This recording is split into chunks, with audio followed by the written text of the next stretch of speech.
ماوەی هەزاران ساڵە هاوڵاتیانی کورد لەم ناوچەیەدا دەژین، بەڵام تا ئێستا میلەتی کورد گەورەترین نەتەوەیە لە جیهاندا کە هێشتا خاوەنی دەوڵەتی خۆی نییە و ڕەنگە زۆرێک ئەو پرسیارە بکەن کە بۆچی کورد تا ئێستا نەیتوانیوە دەوڵەتێکی سربەخۆ دروست بکات. دەکرێت وەڵامی ئەم پرسیارە قورس نەبێت، بەڵام وەڵامەکەی کۆمەڵێک ڕاستی تاڵە و زۆر کەس حەز بە بیستنی ناکەن. بۆ وەڵامدانەوەی پرسیارەوەی کە بۆچی کورد تا ئێستا دەوڵەتی نییە، وەڵامەکەی بە سادەیی لە چەند خاڵێکدا کورد دەکرێنەوە کە زۆربەی ئەم خاڵانە کراون بە پەندی کوردی و لە فەرهەنگی کوردەواریدا بوونیان هەیە. یەکەم، کورد میلەتێکی خێڵەکی بوون و بەردەوام پارچە پارچە و بەش کاریان کردووە و زۆربەی کات ئامانجێکی هاوبەشیان بۆ خۆیان نەدۆزیوەتەوە. هەر ئەمەش بووە وای کردووە زۆرێک لە ئامارەت و مینشینەکانی کورد بە ناوی بنەماڵەوە ناونراون، نەک بە ناوی کوردستانەوە. بۆ نمونە مینشینی بابان و مێنشینی شەدادی. لەگەڵەوەشدا کوردەکان زۆربەی کات بە گروپ و بە هەرەوەزی کاریان نەکردووە، بەڵام هەر کەسە و بۆ خۆی هەوڵی داوە. هەروەک لە پەندێکی کوردی داهاتوە و دەڵێت ئۆخەی هەر کەس بۆ خۆی. دووەم، کوردەکان ئامادەن لە خێزانەکەیاندا برای خۆیان بکوژن، لە دیەکەیان دراوسێکەیان بکوژن، لە شارەکەیان ڕکابەرەکەیان بکوژن، لە خاکەکەیان حیزبەکەی تر لە ناو بەرن. هەرەمانە لە پێناومانەوەی خۆیان و بەرژەوەندی شەخسی خۆیان، وەک پیرەمێر دەڵێت کە ئێمە فێری شەرەگەڕەکین کە بووین بە ئەحزاب ئیتر چۆن یەکین. سێم، کوردەکان زۆربەی کات لە ڕووی مێژوویەوە ئامادەیان تێدا بۆ زۆرترین سازش بۆ دوژمن بکەن لە پێناو سەپاندنی خۆی بەسەر برا کوردەکەی تریدا و لە ناوبردنی براکانی. دوایمین نمونەش ڕووداوەکانی سیوێکی ئابە کە دوو پارتی سەرەکی هەرێم دوو دەوڵەتی دوژمنیان بۆ جەنگی براکانیان هێنایە ناو خاکی هەرێمی کوردستان و پێش ئەوانیش هەمان سیناریۆ لە نێوان بنشینەکاندا ڕوویداوە لە سەردەمی سەفەویەکان و عوسمانیەکاندا. چوارەم، بەشێک لە کوردەکان بەلایەنەوە ئاسایی بووە ببنە پیاوی داگیرکەرەکانیان کە لە کوردستان بەجاش دەناسرێن. هەمیشەم جاشانە لە هەموو زەمانێکدا براوە بوون، هەرگیز جاشەکان بە سزای گەل نەگەێنراون، بەڵکو لە زۆربەی کاتدا پلە و پۆستیانە بووە. هەر بۆیە جاشایەتی بە ئاسایی تەماشا کراوە و بەردەوام لە مێژووی کورددا دووبارە دەبێتەوە و هەمیشە جاشەکان دەستی دوژمنەکانیان ماچ کردووە، نەک هەوڵی بڕینەوەی دەستی دوژمنەکانیان دابێت. هەروەک چۆن لە پەندێکی پێشینان و تویانە ئەو دەستەی بۆت نەبڕایەوە ماچی بکە. ئەم بیرکردنەوەی ژوا دەکات هەمیشە کورد وەک کەسێکی لاواز نیشان بدا و بەردەوام بێ ئیرادە بێت. پێنجەم، کوردەکان زیاتر گرنگیان داوە بە ئیمتیازات و پشتیوانی مادی.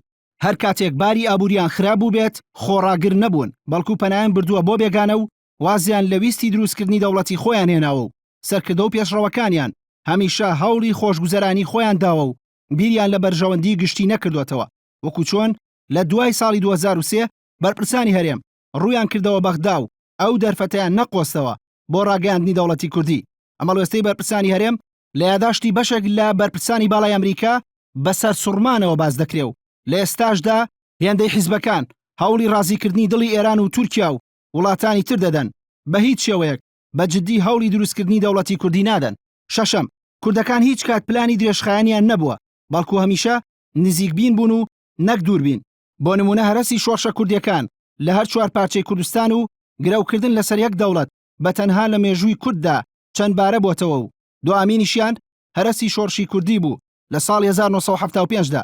ئەگەر باسی مێژووی نزیک بکەین ئەوان نمونەیەکی دیاریش هەیە کە دوای ئەوەی هەرێمی کوردستان بڕیاری سەربەخۆ فرۆشتنی نەوتی دا و نرخی نەوت دابەزینی بەخۆ بینی، حکوومەتی هەرێم بژاردەی تری لە بەردەستدا نەبوو بۆ دابینکردنی بوجێ حکوومەتەکەی. سەرۆکی حکوومەت لە کۆنفرانسێکی واڵیدا ڕایگەاند لە بەختی ئێمە نرخی نەوت دابەزی. حوتەم، زۆربەی کات کوردەکان لای بێگانە و لە دەرەوەی وڵاتی خۆیان خەریکی شکاندن و سوکردنی یەکتر بوون بە پێچەوانەی میلەتە ژێردەستەکانی ترەوە کە بەردەوام لە هەوڵی لۆبیکردن بوون و سۆزی دەرەوەیان ڕاکێشاوە لە پێناو پرسەنەتەوەیەکەی خۆیاندا، وەک نمونە ئەرمەنەکان و جوولەکەکان. هەشتەم، کوردەکان زۆربەی کات لە هەوڵی شکاندنی سەرکردەکانی خۆیان و سوکاتیکردن بە سەرکردەکانی خۆیان بوون لە ناو میلەتەکەیاندا. بە جۆرێک حیزبەتی لە کوردستان کورد کرایەوە لەسەر شکاندنی بەرامبەرەکەیان و نێشتنی پیرۆزی و کەمکردنەوەی بەهای سەرکردەکان کە گەیشتۆتە ئاستێک کە لە ناو کورددا سەرکردەیەک نەمێنێتەوە کە هەموو کورد پێی ڕازی بن.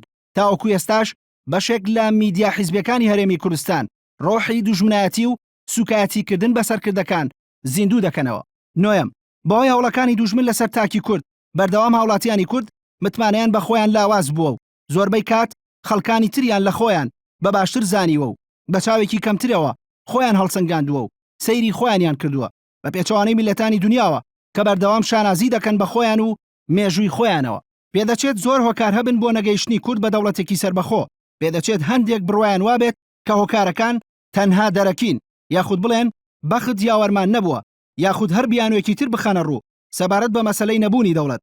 بەڵام سەرەکیترین هۆکار ئەو هۆکارە ناوخۆیانن کە هەزاران ساڵ پێش ئێستا لە مێژووی ململانەی نێوان دەوڵەتاندا پشتی پێبەستراوە و تا ئێستاش بە گرنگترین هۆکار دادەنرێن بۆ تێکشکاندنی هێزەکانی بەرامبەر کە ئەویش دروستکردنی ناتەبایی و دووبەرەکیە کە زۆربەی کات دوژمنانی کورد ئەم ڕێگەیان بەکارهێناوە وەک ستراتیژ بۆ لە ناوبردنی خەونەکانی تاکی کورد و دروستبوونی دەوڵەتی کوردی.